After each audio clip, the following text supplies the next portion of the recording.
ಹಿಂದೆ 100 ವರ್ಷದ ಹಿಂದೆ ನಾಲ್ವಡಿ ಕೃಷ್ಣರಾಜ ಒಡೆಯರವರು ಈ ರಾಜ್ಯಭಾರವನ್ನು ಮಾಡಿದಂಥವ್ರು. ಅವತ್ತು ಈ ರಾಜ್ಯದ ಆರ್ಥಿಕತೆ ಏನಿತ್ತು, ಇವತ್ತು ನಡೀತಾ ಇರತಕ್ಕಂಥ ಬಡ್ಜೆಟು ಆರ್ಥಿಕತೆ ಏನಿದೆ, ನೀವು ಒಂದು ನಿಮಿಷ ತಿಳ್ಕೊಳ್ಳಿ ದಯಮಾಡಿ. ಅವತ್ತು ಆರ್ಥಿಕತೆ ಹೇಗಿತ್ತು ಅಂದರೆ ಬರೀ ರೈತರು ಮತ್ತಿತರ ಬಡವರ್ಗದವರು ಟ್ಯಾಕ್ಸನ್ನು ಕಟ್ಟಿದ್ರೆ ಕಟ್ತಾಯಿದ್ರು, ಆದರೂ ಕಟ್ತಿರ್ಲಿಲ್ಲ. ಅಂಥ ಸಂದರ್ಭ ಯಾರಿಗೂ ಒತ್ತಡವನ್ನು ಕೊಡದೆ ನಾಲ್ವಡಿ ಕೃಷ್ಣರಾಜ ಒಡೆಯರವರು ಈ ರಾಜ್ಯವನ್ನು ಅಭಿವೃದ್ಧಿ ಮಾಡೋದರಲ್ಲಿ ಶ್ರಮವನ್ನು ವಹಿಸಿದ್ದಾರೆ. ದಯಮಾಡಿ ತಾವು ಅರ್ಥ ಮಾಡ್ಕೋಬೇಕಾಗತ್ತೆ ಡಾಕ್ಟರ್ ಯತೀಂದ್ರ ಅವರೇ. ನೀವು ಮಾತಾಡ್ತಾ ಇರೋಂಥ ಮಾತು, ನೀವು ನಡ್ಕೊಳ್ಳೋ ರೀತಿ ಜನ ಗಮನಿಸ್ತಾ ಇದ್ದಾರೆ.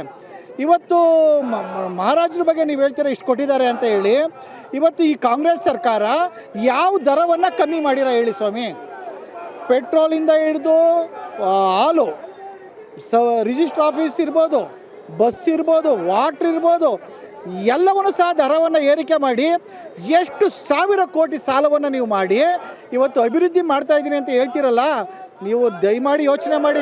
ನೀವು ಮಾತಾಡೋ ಮಾತಿಗೆ ನಿಮ್ಗೆ ನಾಚಿಕೆ ಆಗಬೇಕು. ಯಾಕೆ ಅಂತ ಅಂದರೆ ಅವತ್ತು ನಾಲ್ವಡಿ ಕೃಷ್ಣರಾಜ ಒಡೆಯರವರು ಕಷ್ಟ ಕಾಲದಲ್ಲಿ ಬರೀ ಒಂದಲ್ಲ ನೂರಾರು ಕೆಲಸಗಳನ್ನು ಮಾಡಿದಾರಲ್ಲ. ಹೇಳ್ತಾ ಹೋದರೆ ಬೇಕಾದಷ್ಟು ಇದೆ. ಈಗಾಗಲೇ ನಮ್ಮ ಸ್ನೇಹಿತರು ಸಹ ಹೇಳಿದ್ದಾರೆ ಅಂಥ ಕೆಲಸಗಳನ್ನು ಮಾಡಿರೋಂಥ ನಾಲ್ವಡಿ ಕೃಷ್ಣರಾಜ ಒಡೆಯರವರ ಬಗ್ಗೆ.